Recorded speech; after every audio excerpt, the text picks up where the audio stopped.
All right, so over the past 4th of July weekend, you know, in New York, Philadelphia, it was a very, very violent weekend. I think in Philadelphia it was like 40 something people who got shot and 8 ended up dead. And I think New York um, had about 12 people killed and about, I think, 60 or 70 of them shot. Okay, I'm not sure about the numbers, but it was something like that.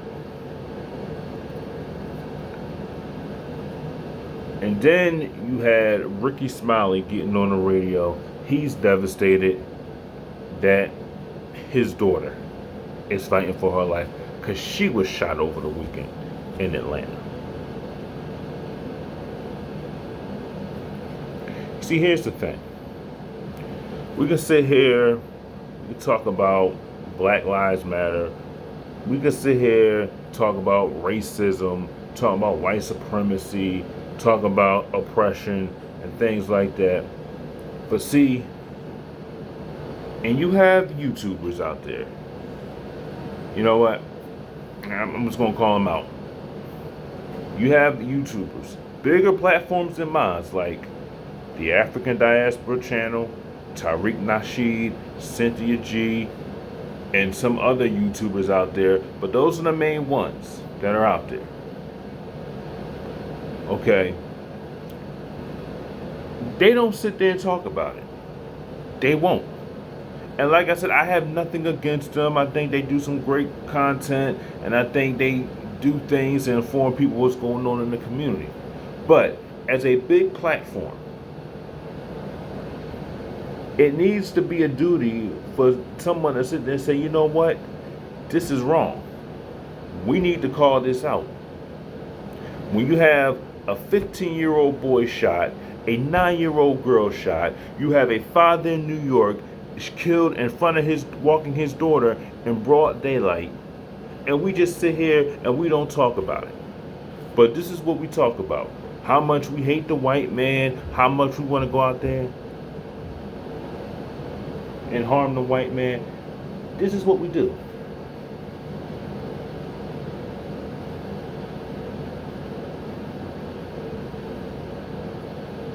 This is what we do.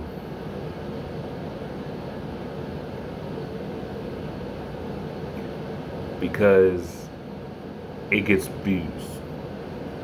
Talking a certain way will get you views.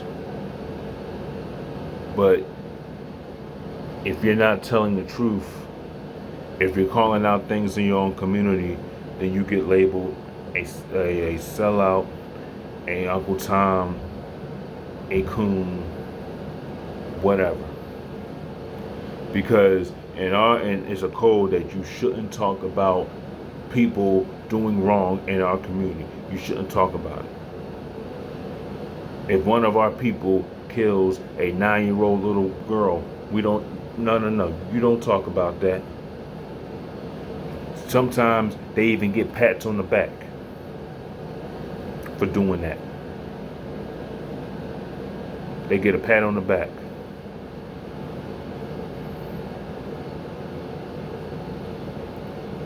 And it's sad that we can't even call out our own people, because you'll have people want to retaliate against you. You want to have people, this all new cancel culture. You want to cancel everything that you don't agree with. This is why we don't get nowhere. This is why. This is why we don't get anywhere.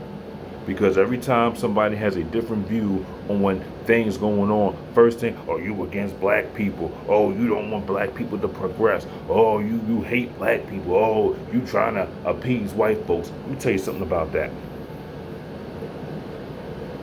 You're already trying to appease them.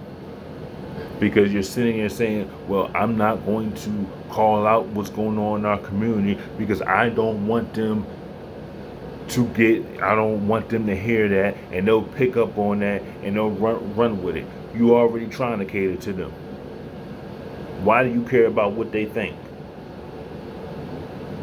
When those news outlets and local news medias and national news media put stories up on people getting killed, you think they have something to say on Facebook? They already have something to say on Facebook. I see it every day. They got something to say. But you're so concerned about what they think or how they are. Come on. When that girl got killed, little girl got killed in Texas. And when everybody came out, did a rally, and when it was found out to be that a black person did it, you heard nothing about it ever again. You didn't hear nobody talk about it. It was talked about once, and that was it. Because we have come to accept if black people getting killed by white folks, it's a big deal. But if they're getting killed, if 9-year-old girls, elderly people getting killed by savages in our communities, we have nothing to say. It's like, all right, good. It's like we're going to give them a pass for doing it because you're not white. And it's like, for some people, they give people a badge of honor for doing stuff like that.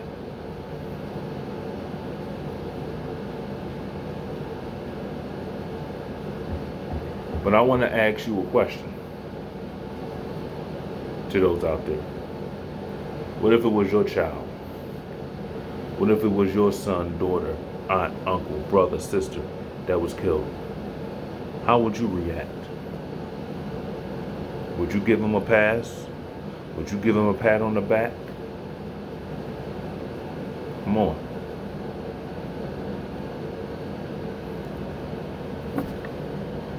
He's not on here no more, but Jay Miller, he used to be a YouTuber some years ago. He left YouTube about a couple of years ago. He called it out straight down the middle. You being a savage in the community, you were harming savages in the community, he'll call it out. You deserve to lock you up. You deserve to be locked up for doing harm.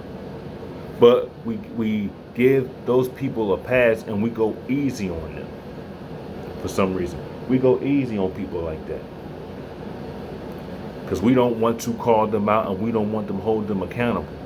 You should hold them accountable just like you hold those racist white folks accountable for killing you, for killing our people. And those racist cops accountable for doing that. And no, I'm not calling it black on black crime, but you have savages in our own community doing harm to innocent people that did not deserve to die. And you had somebody a couple weeks ago I talked about her saying, well, she was at the wrong place at the wrong time. It happens. This is the way the streets are. You have people making excuses and glorifying that and accepting that. So our minds are already screwed up. Now I can go on here and talk about how much, I hate the white man. I can't stand the white man, F the white man. I hate all white people, all white people. I can talk about that all day and I can get ratings for that. I can boost my view count in overnight talking about things like that.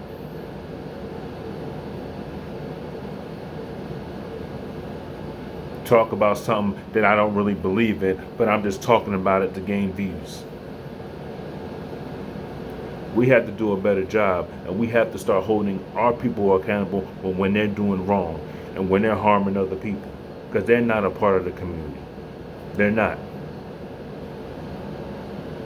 And I'm not saying all of them are like that, but you have certain people out there that don't care. They just love causing chaos. They just love shooting, hurting people. And no imaginary white man, no racist white person is going to make you go out there and pick up a gun. They're not going to do that.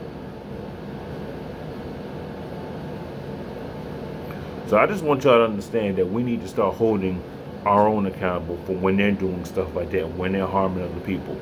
Not just don't hold the racist white people accountable. Hold everybody accountable when they harm our own.